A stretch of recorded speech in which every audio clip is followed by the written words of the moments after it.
Friends,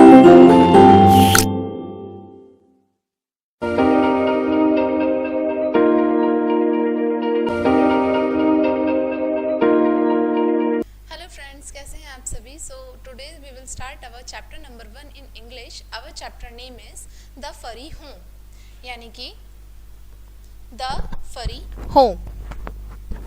फरी home का मतलब होता है यानी कि जिसमें बहुत सारे फर्स होते हैं ना, उसको फरी बोलते हैं। और होम का मतलब हम सभी को पता है, घर को बोला गया है। यहाँ से हम स्टार्ट करते हैं। द मीनिंग ऑफ फरी इज कोजी। फरी का मतलब होता है कोजी। कोजी यानी कि आरामदायक। If your bed is very comfortable, your blanket is very furry, you do not want to wake up in the morning. अगर आपका बेड जो है जिस पे आप सोते हो वो बहुत ज़्यादा आरामदायक है, बहुत ज़्यादा कंफर्टेबल है, और आपका ब्लैंकेट जो है जिसको आप ओढ़ के सोते हो वो बहुत ज़्यादा फरी है, जिसमें बहुत सारे फर हैं, तो आपका मन नहीं करेगा सुबह को उठने का जल्दी से। If when your mother call you to wake up, you don't want to. अगर आपकी मदर भी आपको उठाने के लिए आए, कोशिश करें, तो भी आप वहाँ से नहीं उठोगे, क्योंकि वो बहुत ज़्यादा कंफर्टेबल होगा, बहुत ज़्यादा कोजी होगा। ठीक है, तो अब हम अपनी पोयम स्टार्ट करते हैं। इसमें पोयम है, इसको रिसाइट करते हैं। If I were a mouse and wanted a house. अगर मैं एक माउस होता, माउस यानी कि चूहा होता, तो मैं एक घर चाहता।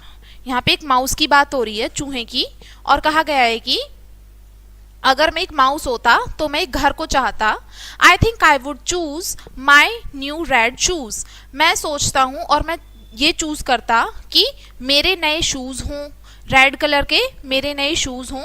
यानी कि माउस बता रहा है, ये माउस है, ये बोल रहा है कि मैं सोचता, मैं ये चूज करता कि मेरे नए रेड कलर के शूज हों, फरी एजेस हों। फरी एजेस का मतलब होता है फरी का मतलब होता है जिसमें बहुत सारे फर्स हों।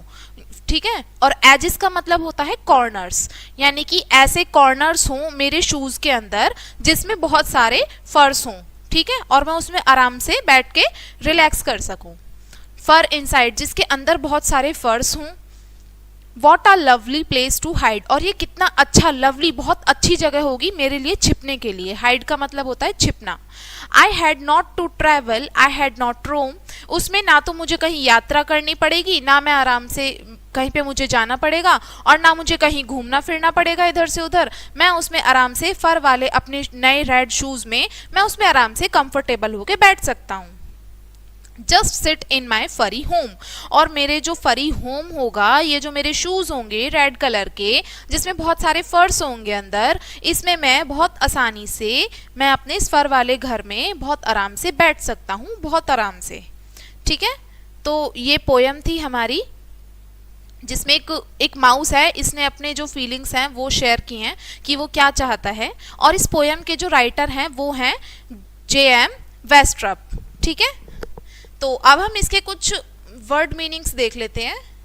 Let's discuss.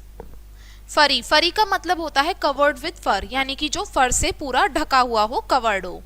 एजेस, एजेस का मतलब कॉर्नर्स को बोला गया है। ट्रैवल का मतलब होता है यात्रा करना, यानी कि एक स्थान से दूसरे स्थान पर जाना, वो ट्रैवल कहलाता है।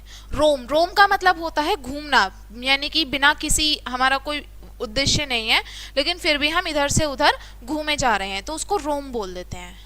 ठीक है, तो बच्चों ये था आपका चैप्टर नंबर 1। आई होप आपको ये चैप्टर समझ में आया होगा। इस चैप्टर में आपको बताया गया था एक माउस के बारे में। ठीक है, यानी कि उसकी क्या क्या विशेज़ हैं वो उसमें सब डिस्कस की गई हैं, और वर्ड मीनिंग में हमने आपको डिस्कस किए इसमें। तो आई होप आपको ये अच्छा लगा होगा, एंड ये देखने के लिए थैंक यू।